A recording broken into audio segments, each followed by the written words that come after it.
बिस्मिल्लाहिर्रहमानिर्रहीम। अस्सलाम वालेकुम। उम्मीद लरम چې خبرې ټیک ټاک په زه سلمان خان سینئر کلرک څنګه چې تاسو ته پته را چې فیډرل بجټ 2024-25 په 12 جون 2024 باندې پیش شو او په دې کې ملازمینو له د 20 نه 25% پورې اضافه وکړه او پنشنیانو له 15% اضافه وکړه. په دې بجټ کې مختلف ټیکسونه هم په ملازمینو باندې ولګول. پنشن اصلاحات یې هم وکړو ځکه په خزانه باندې د تنخواه او د پنشن ډیر زیات بوج دی. کم اصلاحات چې وکړل د دې ډیټیل د سره زه پښتو کې شیر کوم. که تاسو چینل نه سبسکرایب کړئ نو پلیز چینل له سره سبسکرایب کړئ او بیل آیکن در سره پریس کړئ کم چې نوی ویډیو اپلوډ کیږي چې هغه تاسو سره نیغ په نیغه ډایرکټ شیر کیږي. دا پنشن اصلاحات پر کله نه نافذ کیږي؟ دا به د 1 جولای 2024 نه نافذ کیږي. کم کسان چې د 1 جولای 2024 نه پس ریټایر کیږي په هغوی باندې به دا فارموله نافذ کیږي. کم چې مندرجه ذیل دي زه تر ډیټیل شیر کوم. ویډیو تر اخر پورې وګورئ. د دې ډیټیل سره زه په پښتو کې شیر کوم. دا پنشن اصلاحات په اول ځل 2022 کې پی ټی آی ګورنمنت په خیبر پښتونخوا ملازمینو باندې هم نافذ کړي دي. فیډرل ګورنمنت په 2024 کې په ملازمینو باندې نافذ کړل.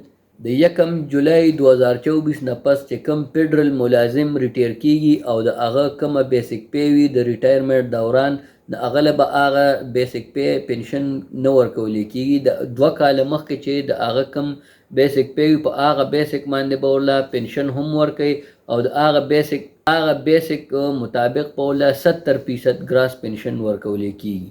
یو فیډرل ملازم وي او هغه 25 سال سرویس وکړي او هغه وایي چې بس زه ریټایر کیږم، هغه ملازم بیا ځان ریټایر کولی شي.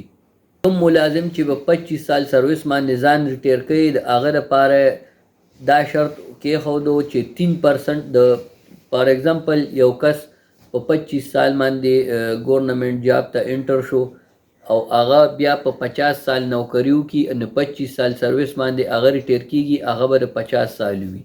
بیا کو هغه پرس کا ریټایر کیږي هغه چې ریټایر کیږي د دنه بعد 3% سالانه پنشن کټ کیږي. کم سلورمه تبدیلی پکې دا وکړه چې کم سرکاري ملازم چې ریټایر شو او د هغه ګراس پنشن څومره جوړ شو په هغه به ورته ټول عمر اضافه کیږي.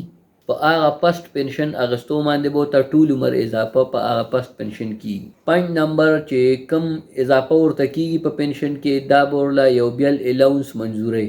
شپږم نمبر پی اینڈ پنشن کمیشن به هر 3 کاله بعد د پنشن جایزه هم اخلي.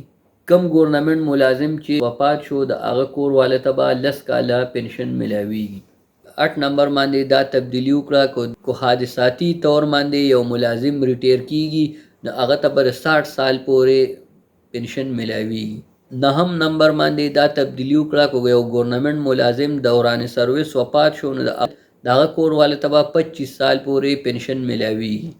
10 نمبر باندې دا تبدیلی وکړه ګورنمنت ملازم ریټایر کېدو نه بعد وفات شو او د هغه کور والا هم بیا وفات شي د هغه کور کې لور وي او ډیسیبل وي معذور وي هغه ته بیا ټول عمر پنشن ملاویږي او کو ډیسیبل نه وي بیا ورته 10 کاله پنشن ملاوي. 11 نمبر باندې دا تبدیلی وکړه کو یو ملازم ریټایر شو او هغه دوباره بیا نوکری کول غواړي نو هغه به یا پنشن اخلي او یا به هغه د دوباره نوکری هغه تنخواه اخلي. 12 نمبر باندې کو یو ملازم ریټایر شي او هغه دوباره بیا بل ډپارټمنټ کې په جاب شي نو کو هغه نه پس هم ریټایر شي دا به د یو ډپارټمنټ نه بیا پنشن اخلي ډبل ډپارټمنټ نه پنشن نشي اخیستی.